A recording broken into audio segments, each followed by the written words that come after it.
Quero que preste atenção, pois juntos vamos nos colocar no lugar de um dos protagonistas mais trágicos da história da filosofia.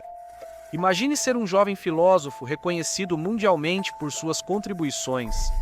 Um dia você chega em casa à noite com a estranha sensação de que algo ruim vai acontecer.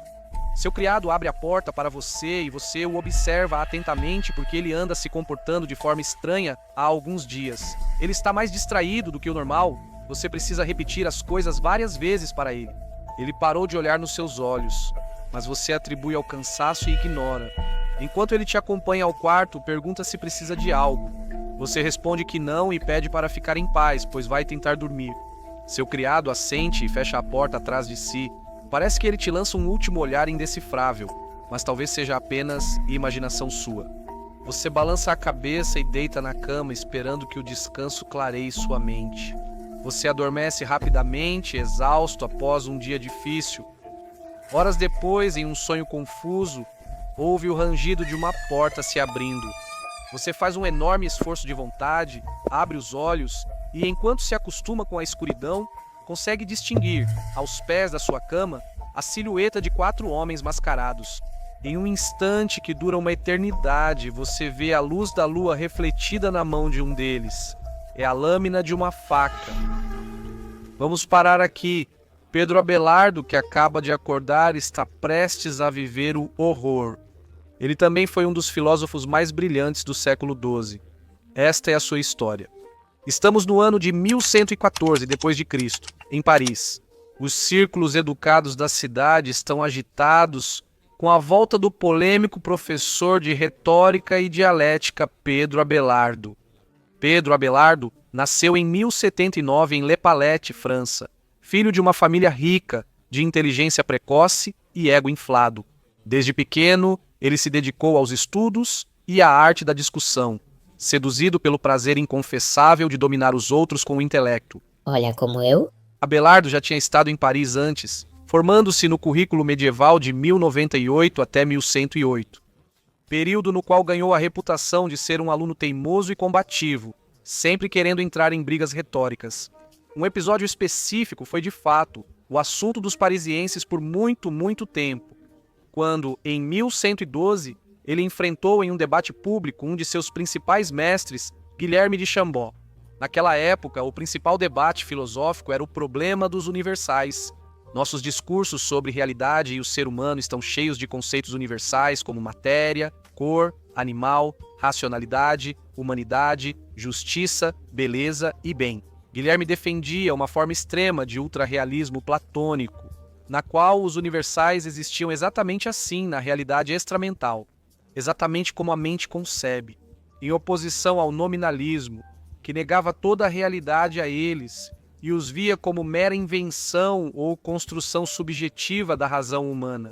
Abelardo, mais adepto do meio termo entre as duas posturas, ridicularizou as ideias de Guilherme, levando-o a mudar totalmente sua teoria, e até mesmo, pelo menos segundo alguns intérpretes, a abandonar totalmente o ensino algum tempo depois.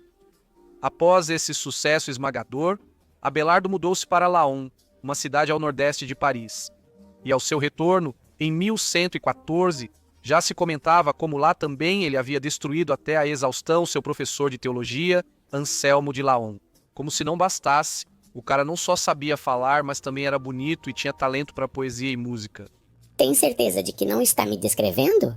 Com esse conjunto de habilidades, a fama de Abelardo se espalha pela França.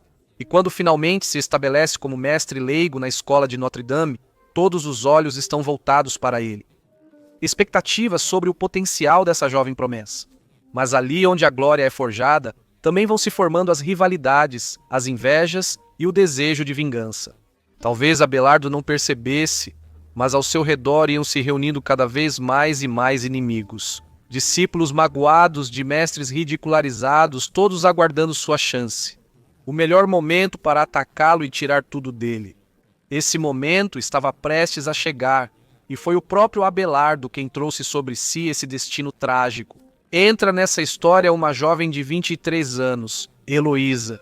Não sabemos como foi o primeiro encontro entre Abelardo e Heloísa, mas é possível que o renomado professor tenha ouvido falar dela não apenas por sua beleza, mas também por seu grande conhecimento das letras. Fenômeno estranho entre mulheres daquela época. Logo ele fica encantado por ela e elabora um plano em sua mente para conquistá-la.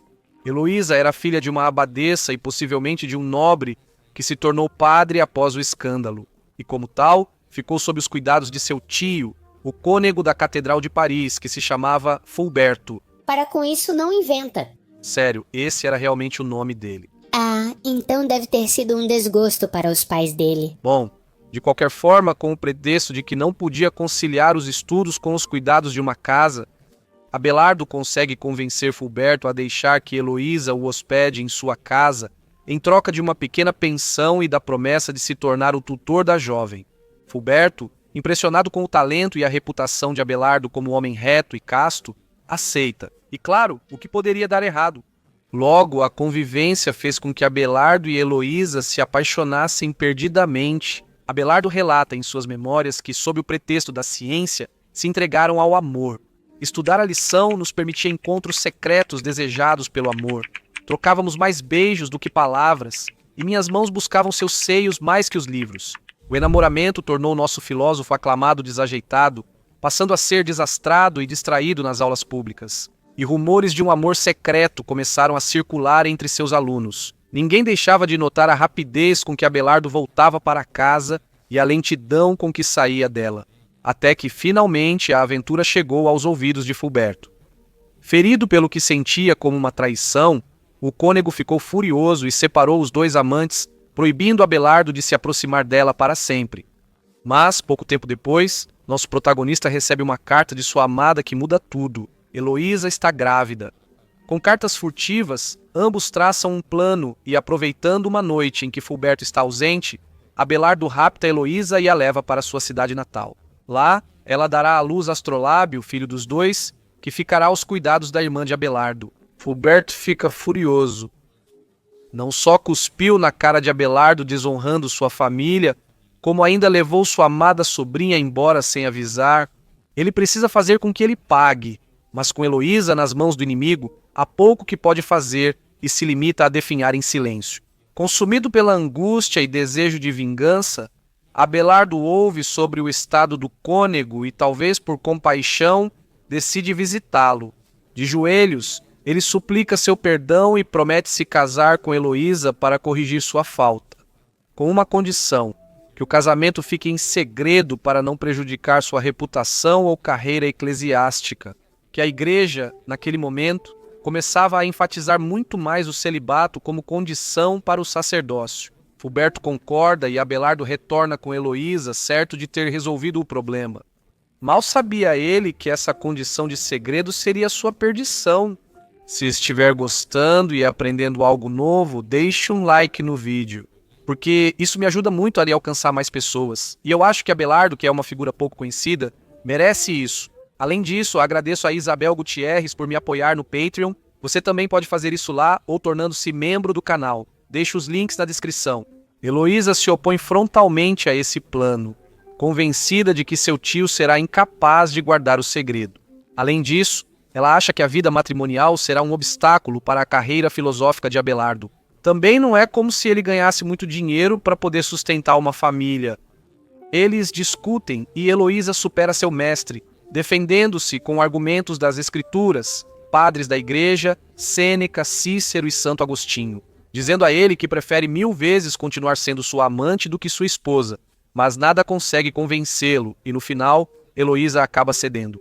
Eles retornam clandestinamente a Paris e se casam dias depois, apenas com o tio dela e poucos amigos presentes. Depois, cada um segue seu caminho sem viverem juntos, encontrando-se esporadicamente e em segredo, apenas de vez em quando. Mas Heloísa estava certa.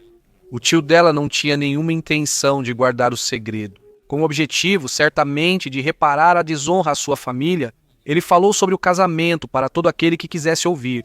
Heloísa negava tudo em público, jurando que era mentira e que não estava casada com Abelardo.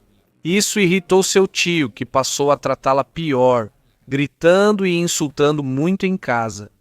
Temendo um acesso violento do cônego, Abelardo leva novamente Heloísa consigo e, desta vez, a envia para uma abadia de freiras com o objetivo de que ela tome os hábitos. Isso já é demais para Fulberto. que vê como tentativa de Abelardo rejeitar e repudiar Heloísa, livrando-se dela ao fazê-la freira. E, por fim, resolve se vingar como sempre quis. Suborna um criado, manda capangas à casa dele à noite e amputam o membro com que ele pecou. Exatamente o que você está pensando. Paris amanhece perturbada pelos gritos de dor de Abelardo e logo a notícia da terrível humilhação se espalha por toda a cidade. O criado e um dos criminosos são presos. Eles têm os olhos e os genitais arrancados. Fulberto perde seus bens e é banido. Embora, com certeza, já lhes digo que ele deixou Paris com um sorriso maléfico nos lábios. Quanto a Abelardo, ele se escondeu da vergonha e dos olhares de todos no mosteiro de São Dionísio. Ele toma os hábitos como monge, ao mesmo tempo que sua esposa. Infelizmente, as desgraças de Abelardo continuaram. Assim que se recuperou do ferimento, seus companheiros frades o incentivaram a voltar ao ensino e ao estudo, apontando que ele não podia desperdiçar os dons que Deus lhe havia dado e pelos quais teria que prestar contas no além após a morte. Além disso, a castração não era apenas um castigo justo por seus pecados, mas também a oportunidade perfeita para se dedicar às letras com mais afinco do que nunca. Afastado por razões de força maior das tentações da carne, Abelardo obedece e retoma suas aulas. Sua fama não havia diminuído, muito pelo contrário, e tantos alunos vinham ouvi-lo que não havia alojamento nem comida para todos eles. Ele era habilidoso no ensino da filosofia, sabedoria pagã e escrituras sagradas. Com ele se formaram bispos, cardeais e, segundo algumas fontes, até um futuro papa, Celestino II. Logo despertou a inveja dos outros mestres, que viam suas aulas esvaziarem enquanto as de Abelardo ficavam lotadas.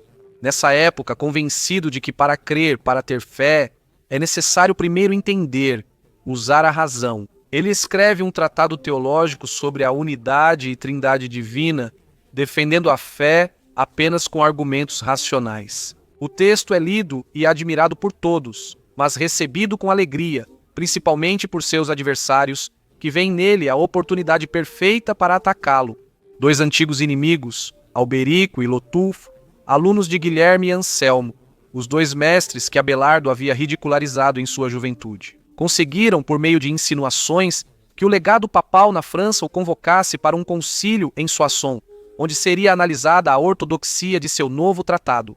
Abelardo parte decidido a provar sua inocência, mas ao chegar à cidade descobre que seus dois inimigos já haviam agido e conseguido virar o povo e os juízes contra ele, acusando-o injustamente de defender 3 deuses. Abelardo tenta se defender, e embora ninguém seja capaz de provar as acusações contra ele, as maquinações de seus inimigos nos bastidores fazem com que o concílio condene sua obra e o obriguem a queimá-la publicamente. Humilhado, Abelardo retorna ao seu mosteiro, mas logo se vê envolvido em uma nova polêmica. Ao questionar um dia, de maneira casual e inocente, se o mosteiro havia realmente sido fundado por São Dionísio, o Areopagita. Vamos ver o Aero. O quê? Este vídeo já é suficientemente desmonetizável. Não arrisque mais. Tamanho é o escândalo que se gera entre seus companheiros frades que Abelardo precisa fugir, temendo por sua vida. Ele cria a escola O Paráclito em Troás e segue atraindo alunos. Mas suas ideias chamam a atenção do abade de um mosteiro próximo, que vai se tornar seu arqui-inimigo, São Bernardo. Como? Como? O cachorro? Não, o santo São Bernardo de Claraval. Ah, que cachorro. Bernardo se torna obcecado pela ideia de que Abelardo é herege e passa a dificultar sua vida, chegando a escrever a Santa Sé pedindo ação contra ele. Rumores sobre nova condenação surgem e, em 1140, o Concílio de Sene exige que ele se retrate de 19 proposições.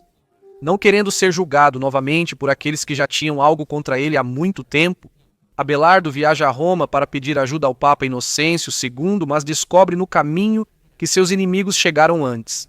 O Papa já assinou sua condenação como herege e ordena que ele abandone o ensino e permaneça em silêncio pelo resto da vida. Esgotado e derrotado, Abelardo se retira da vida pública e falece 2 anos depois, em 1142, aos 63 anos de idade. Ao morrer, Heloísa, 20 anos depois, pede para ser enterrada com ele, para ficar ao lado de seu amante e marido até a ressurreição dos corpos. Abelardo é pouco conhecido, mas sua influência na história da filosofia é inegável. Ele propôs uma terceira solução para o problema dos universais entre o ultrarrealismo platônico e o ficcionalismo nominalista, e lançou as bases de uma nova relação entre a filosofia e a teologia, que acabaria florescendo na escolástica do século XIII, na qual a razão não teria mais receio de investigar tudo o que fosse possível nas doutrinas da fé. Sua vida permanece como um monumento ao espírito filosófico, que busca pensar tudo profundamente, em liberdade, sem ceder diante dos ataques de tantos inimigos que, por causa de uma inveja não confessada, querem silenciá-lo para sempre. Poucas vidas na filosofia foram tão trágicas quanto a de Abelardo, mas competindo com ele estaria nosso amigo Friedrich Nietzsche, cuja biografia também é bastante rocambolesca. Já contei o drama da vida de Nietzsche neste vídeo. Clique e assista, você vai gostar. E, acima de tudo, não pare de pensar.